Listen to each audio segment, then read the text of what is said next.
ये डिपेंड करता है आपके बजट के ऊपर में और आपके ऊपर में, क्योंकि आप हर वो पैसा इस चीज़ के लिए ध्यान रखिए जो आपके पेरेंट्स ने। देखिए बहुत सारे बजट जो स्टूडेंट होते हैं ना, उसका जो बजट बहुत ही टाइट होता है। किसी के पापा ऑटो चला रहे हैं, किसी के पापा प्राइवेट जॉब में काम कर रहे हैं, किसी के पापा फैक्ट्री में काम कर रहे हैं, कोई कुछ और कर रहा है।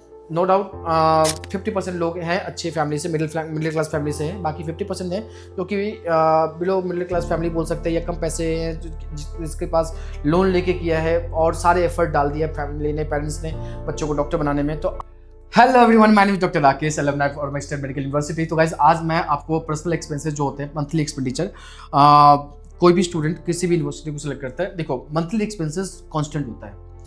अगर आप चाहे औरंगाबाद जाइए, समारा, उड़ाल, नॉर्दर्न स्टेट या कुमान, आपका अगर जो बजट है 10,000, 8,000, 12,000, 15,000 या 20,000, ये आपका जो पर्सनल एक्सपेंडिचर है वो यूनिवर्सिटी टू यूनिवर्सिटी वेरी नहीं करता अनटिल और अनलेस अगर आप कुछ ज़्यादा ही बड़ी यूनिवर्सिटी सिटी के अंदर जाते हैं, जैसे मॉस्को, पीटर्सबर्ग, तो वहाँ पर आपका जो पर्सनल एक्सपेंडिचर है वो इंक्रीज होगा। ऑब्वियस सी बात है। जैसे north western state medical university है पीटर्सबर्ग के अंदर में, तो वहाँ पे आपको जो पर्सनल एक्सपेंसेस है ना, मंथली एक्सपेंडिचर है वो इंक्रीज होगा।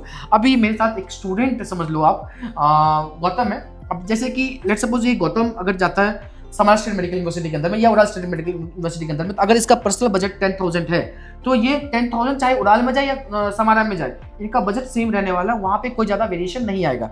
अभी मैं आपको एक और चीज़ बताता हूँ, जैसे कि नॉर्मली कितना होना चाहिए, तो आप इसको ऐसे काउंट कर सकते हैं। जैसे कि देखिए आपका हॉस्टल इंक्लूडेड है इस पे। देखो एक और चीज़ है, बहुत सारी चीज़ें फैक्टर है जो कि आपके पर्सनल एक्सपेंडिचर में वेरी करता है। आपके पास हॉस्टल है या नहीं है। अगर गवर्नमेंट हॉस्टल नहीं है तो आपको जो प्राइवेट अपार्टमेंट है, फ्लैट है, जो भी लोगे आप, उसके भी एक्सपेंडिचर होगा।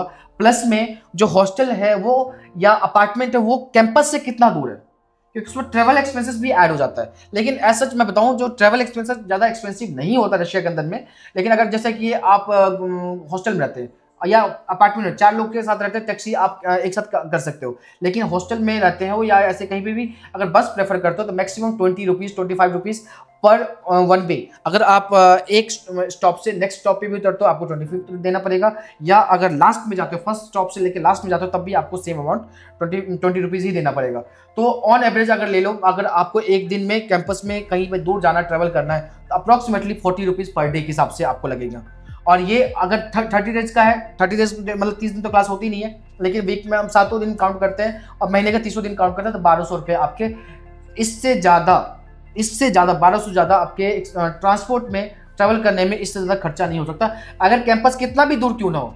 हाँ, अनटिल और अनलेस आपको 2 स्टॉप चेंज करना पड़ रहा है कि ये बस है, यहाँ से आपने दूसरे स्टॉप में चेंज करके दूसरी जगह जाना पड़ा, तो फिर आपका डबल हो जाएगा। लेकिन एक नॉर्मली क्या होता है, रशिया के अंदर में या कोई भी यूरोपियन कंट्री होते हैं ना, उस वहाँ पे सिटी ज़्यादा बड़ी नहीं होती है, उनकी डायमीटर और रेडियस बहुत ही छोटा होता है, क्योंकि वहाँ पे पॉपुलेशन ही नहीं है। कोई भी यूरोपियन कंट्री इंडिया जैसा नहीं है, ठीक है। तो वहाँ पे पॉपुलेशन कम है, आपको ज़्यादा दूर ट्रैवल नहीं करना होता है, और हार्डली आपको एक ही रूट में आपको सब कुछ मिल जाता है। तो 1200 रुपये आपको आप लेके चल सकते हैं ट्रांसपोर्टेशन का, जो इंपॉर्टेंट है। हॉस्टल सपोज करते हैं कि गवर्नमेंट में आपके पास गवर्नमेंट हॉस्टल आपके पास में, तो आपको हॉस्टल के पैसे नहीं देना है, अकोमोडेशन का पैसे नहीं देना है। अभी खाने का क्या है, अगर आप मैक्स टू मैक्स, मैं ऑन एवरेज लेके चलता हूँ, एक अच्छा मतलब डाइट के लिए 7 to 8,000, 7,000 मैक्सिमम है रूबल आपका 1 मंथ का खर्चा।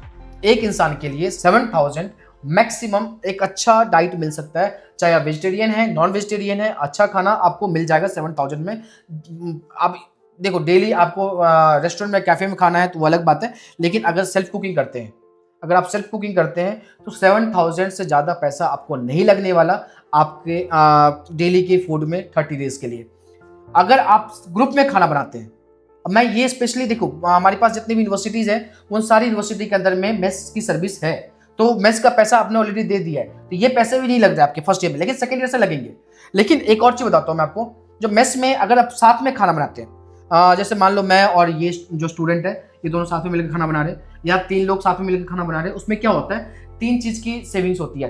टाइम, अगर मैं अकेला खाना बनाऊंगा तो रोटी भी मुझे खुद से बनाना है, सब्जी भी मुझे बनाना है, बर्तन भी धोना है, आटा भी लगाना है, चावल बनाऊंगा, दाल बनाऊंगा, जो भी चीज़ें हैं वो सब कुछ मुझे खुद से करना है, क्लीन भी करना है, चॉपिंग भी करनी है, सब कुछ करना है। लेकिन अगर मैं साथ में खाना बनाऊंगा तो 3 लोग 4 लोग, तो उसमें एक कोई रोटी बना रहा है, कोई बर्तन धो रहा है, कोई सब्जी बना रहा है, तो उसमें काम डिवाइड हो जाता है। एक इंसान के ऊपर जो पूरे प्रोसेस बनाने का जो टाइम लगता है वो नहीं लगेगा, क्योंकि देखो खाना एक इंसान के लिए बनाओ या 4 इंसान के लिए बनाओ, खाना बनाने का जो टाइम है ना वो सेम है, क्योंकि सब्जी बनने में जितनी टाइम लगेगी एक इंसान के लिए उतनी टाइम 4 इंसान के लिए भी लगती है। तो ये आपका एक तो ये। दूसरा आपका जो होता है वो है एक्सपेंडिचर। अगर 7,000 रुपये आप इकलौता खाना बनाते हो और 4 लोग मिलकर खाना बनाओगे तो 20,000 में हो जाएगा। मतलब कहने का मतलब है फिर आपको 28,000 नहीं लगेंगे, मतलब 28,000 नहीं लगने में, फिर 20,000 में आप 4 लोग खा सकते हो, क्योंकि उसमें क्या होता है कॉस्टिंग जो होती है ना वो एवरेज हो जाता है। तो फिर आपके जो एक्सपेंडिचर 2,000 रुपये और कम हो गए।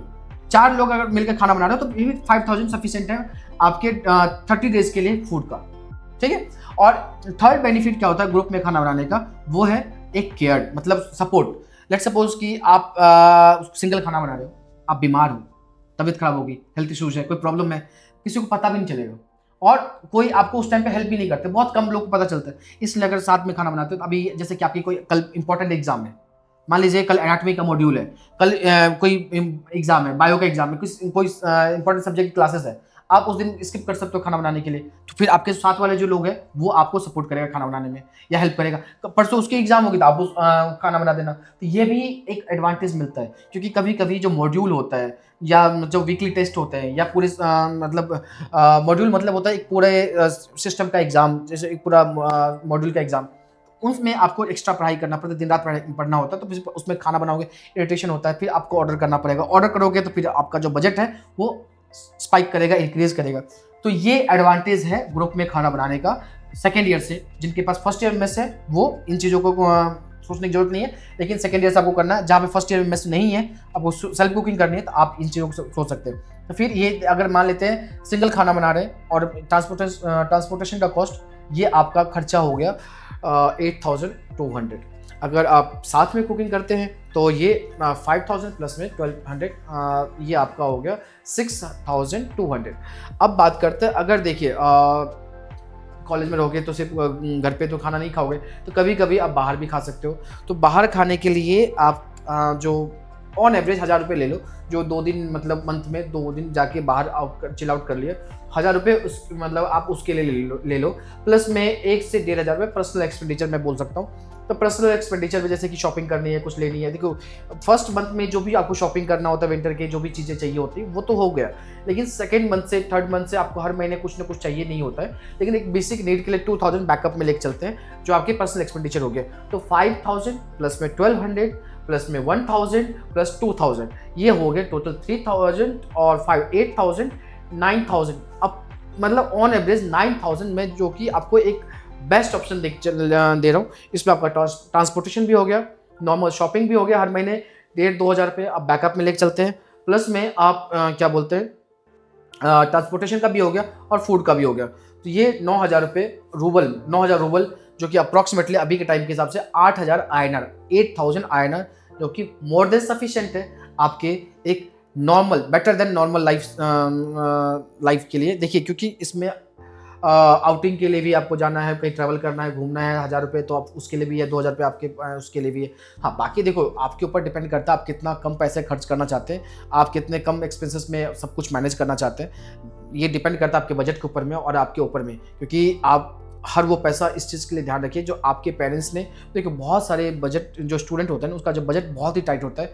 किसी के पापा ऑटो चला रहे हैं, किसी के पापा प्राइवेट जॉब में काम कर रहे हैं, किसी के पापा फैक्ट्री में काम कर रहे हैं, कोई कुछ और कर रहा है।